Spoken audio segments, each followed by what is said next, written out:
Mitis, ¿tú qué opinas? ¿El tantra está en conexión con el yoga? Yo creo que sí, pero hay mucha desinformación al respecto. Para eso tenemos a la invitada del día de hoy, es Laila Khoury. Esto es yoga. Comenzamos.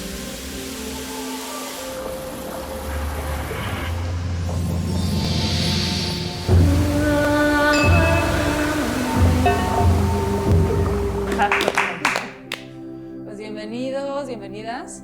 Estoy muy emocionada porque estamos el día de hoy con Laila Khoury. Déjenme les cuento un poquito más acerca de quién es Laila. Ella empezó más o menos cuando tenías 14 años a practicar yoga. Empezaste por Siddha Yoga. De ahí te pasaste a la Iyengar, a Anusara.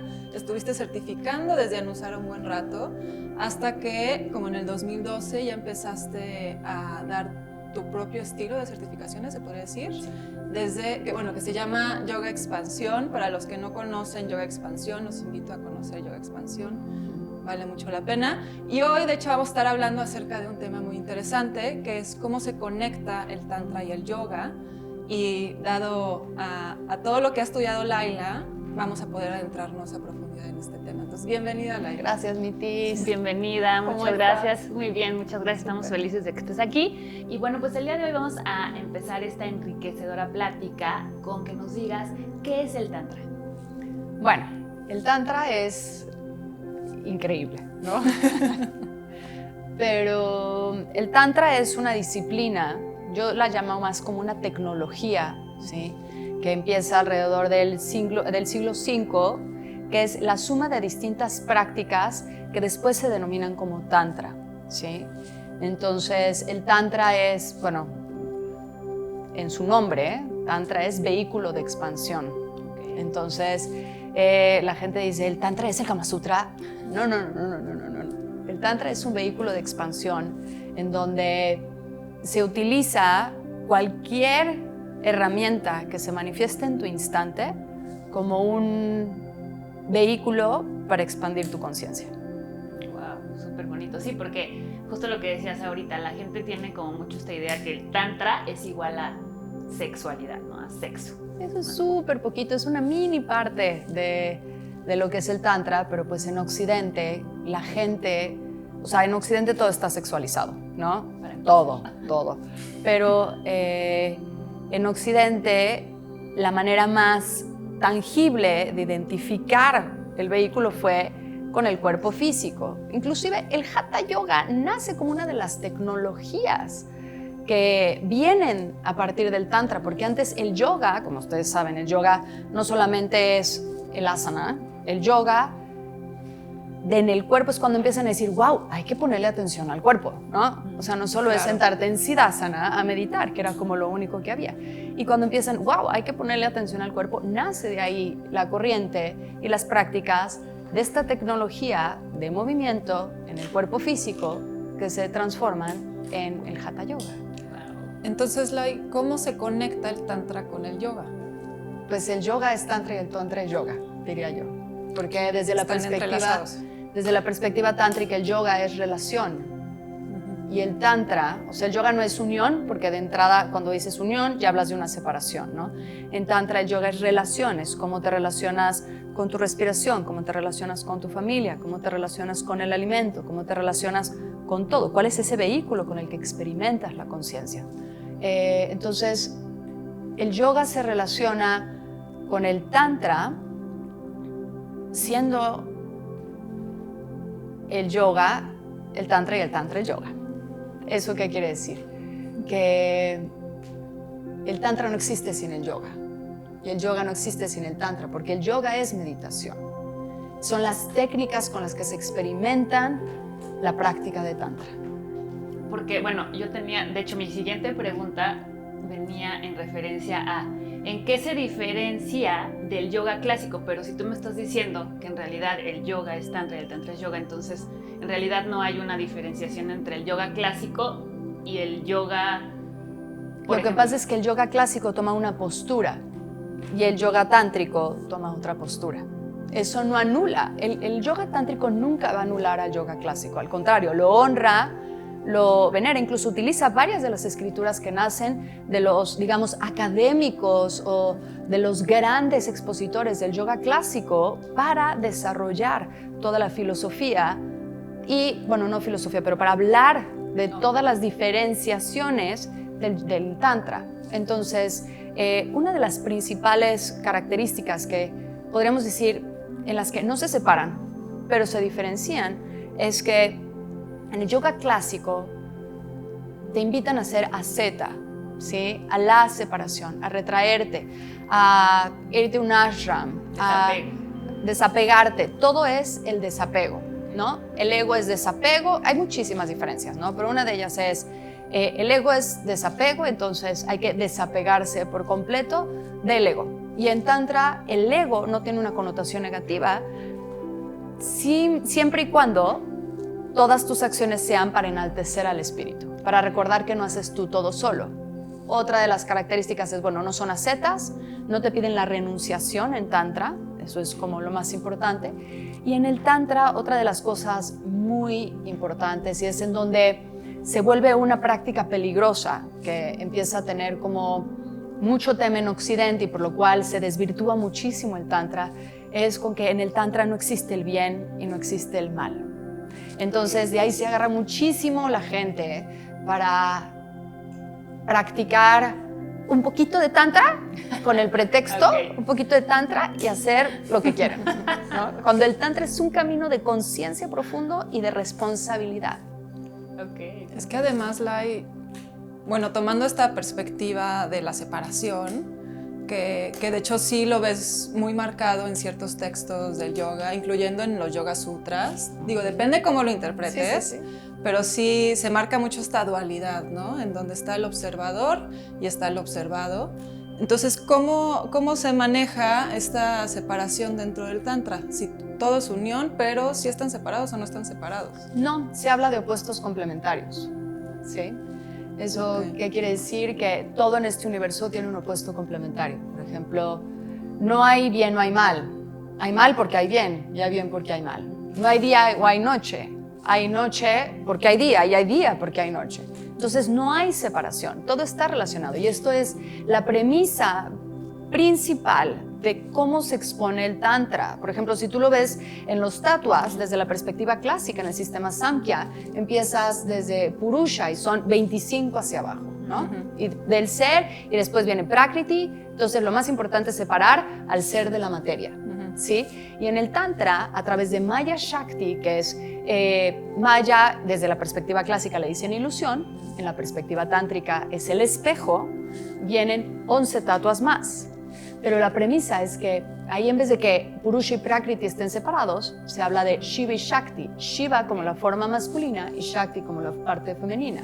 Shiva es la conciencia y Shakti es la materialización de la conciencia. Entonces podrían ser uno y el otro, pero estos nunca pueden estar separados. Nada más, ahí explica un poquito más esta parte de Maya, porque creo que la gran mayoría no va a entender bien a qué te refieres. ¿Qué es Maya y cómo lo podemos entender? Sí, perdón, de repente me da como... Sí, porque te me fuiste muy acá. Perdón. Maya, desde la perspectiva clásica, todo esto es una ilusión. O sea, esto que estamos viviendo en este momento es una ilusión porque es materia. Y lo que realmente importa es el espíritu. Entonces, por eso, que es otra de las diferenciaciones principales desde la perspectiva clásica y la perspectiva tántrica, es el concepto de iluminación, ¿sí?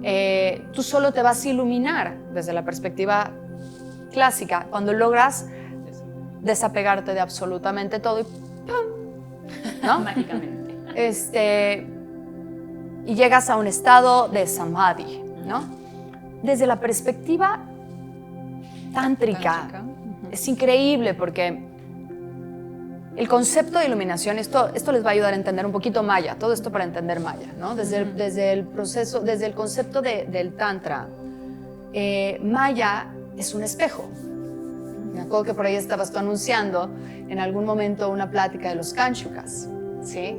Y este espejo lo que te dice es, venimos a la práctica diaria a ir quitando todos esos velos y esas capas que vamos poniendo en nuestro ser, porque Maya, este espejo, comienza en el corazón. Entonces empezamos a quitar todas estas capas para que nuestra divinidad que está ahí brille al 100%. Entonces, Maya desde la perspectiva tántrica se convierte en un espejo, en donde yo vengo en mi práctica, algo muy importante del Tantra es que todo está en la práctica, ¿sí?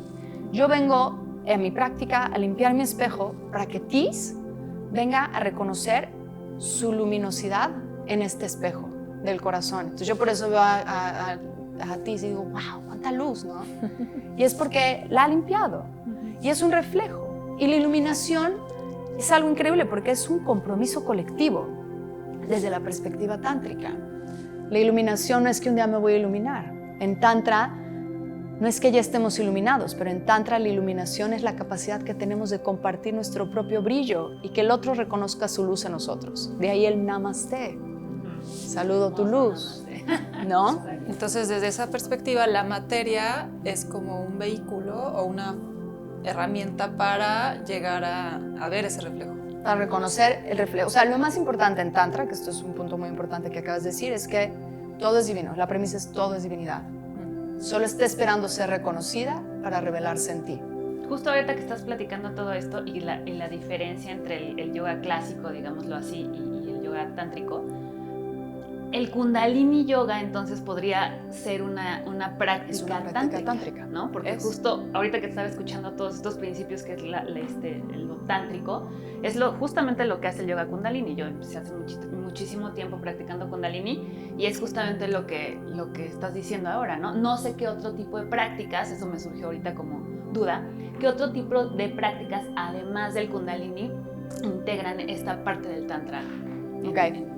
Sí, el Kundalini es Tantra blanco y es increíble en ese sentido. Su filosofía es muy, muy bonita. El Tantra se divide en dos corrientes. Hay Tantra derecha, Tantra de izquierda. O sea, ojo, ahorita les estoy hablando de la parte más bonita. Luego hay unas prácticas tántricas que se desvirtualizaron justo en un movimiento en los 70s con literal el nacimiento de la pastilla anticonceptiva.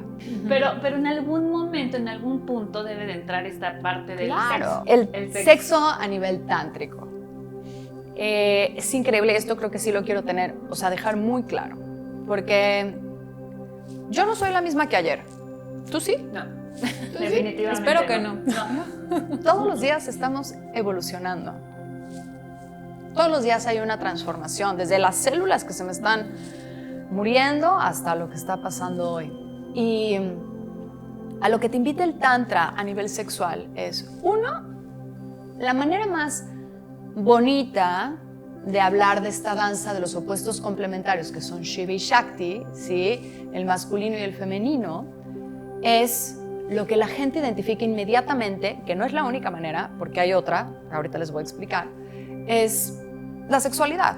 Es la primera danza, ¿no? Porque es el poder co-creativo, ¿sí? Es cuando se está co-creando con la divinidad, que eso es un principio muy importante del Tantra.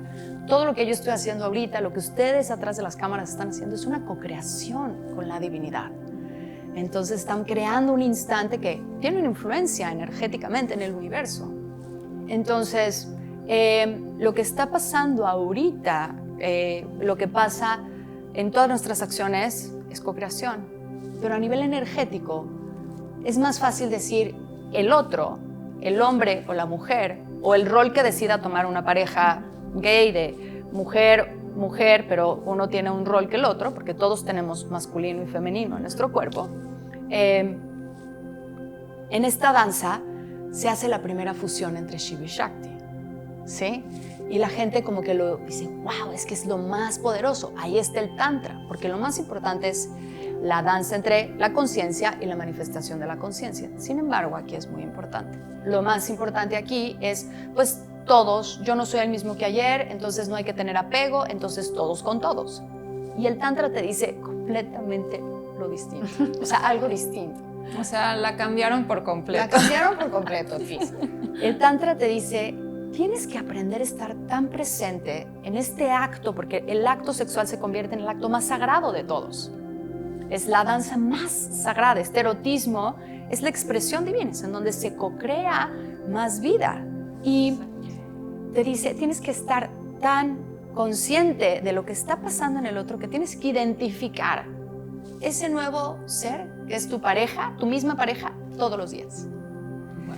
Entonces, hoy me sabe distinto, hoy lo siento distinto. Entonces, se convierte en una meditación de atención plena y absoluta. Y el otro se convierte en un vehículo para identificar a la divinidad. Entonces, tu aproximación hacia el otro es como entrar al templo más poderoso del otro, porque es en donde, a nivel energético, se juntan los dos Sushumna Nadis. Oye, Eloy, pero ¿estarás de acuerdo que no podemos llegar a generar eso con otra persona si no lo hemos desarrollado dentro de nosotros? 100%. Okay. Entonces, primero el objetivo sería desarrollar esa conexión de estas dos energías dentro de ti y ya después puedes ir a explorar en la parte sexual.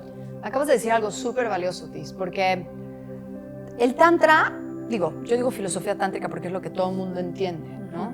O sea, todo el mundo lo identifica más como filosofía, pero la filosofía se queda solamente en lo académico, en lo mental.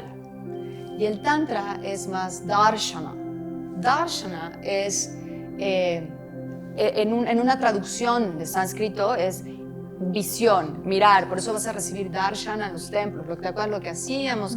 Y siempre nos limpiamos el velo cuando íbamos a los templos. Y así para que nuestra mirada empiece a transformarse. Pero darshana también es práctica. Entonces, Tantra es una práctica de aprender a tener atención con todos tus niveles de relación. Y Lai, para cerrar, ¿qué le recomendarías a las personas que apenas si quieren empezar a conectar con esta cosmovisión, que pueden aplicar en su día a día o para que cambien un poco la visión de cómo ven las cosas? De cómo llevar el Tantra a sus vidas. Uno, dejándose de pelear con todo lo que es su vida, ¿no? Porque te dicen, es que es esto y esto no es. Uno, no hay bien, no hay mal, todo es el contexto. Eso es lo más importante, sin caer en esta práctica de, es como dicen por ahí, un poquito de religión puede ser peligroso, ¿sí? Igual, un poquito de Tantra puede ser peligroso. El camino del Tantra es un camino de responsabilidad. Entonces yo diría, responsabilizándonos, en vez de pelearme con mis pensamientos, me responsabilizo con mis pensamientos, me responsabilizo de mis relaciones íntimas, sin juicio, ¿cómo puedo yo refinar? Y en pensar justo en esto de cómo puedo yo servirle al otro para que reconozca su luz y viceversa, ¿no? Y este espejo de corazón nos permita brillar a todos y recordar que en el Tantra venimos a contribuir. Hay que empezar. Hoy me llegó todo lo que dijiste. Gracias. Ay, Lai, pues muchas gracias. Qué gusto tenerte por acá. Ay, no sé, no nos vemos desde... Sí. Por si no saben, Lai fue mi maestra. Practicamos juntas. Y también practicamos juntas. Nos tocó hacer una formación. Ya sé. Ay, bueno. Padrísimo. Muchas gracias. Esto es yoga. Gracias.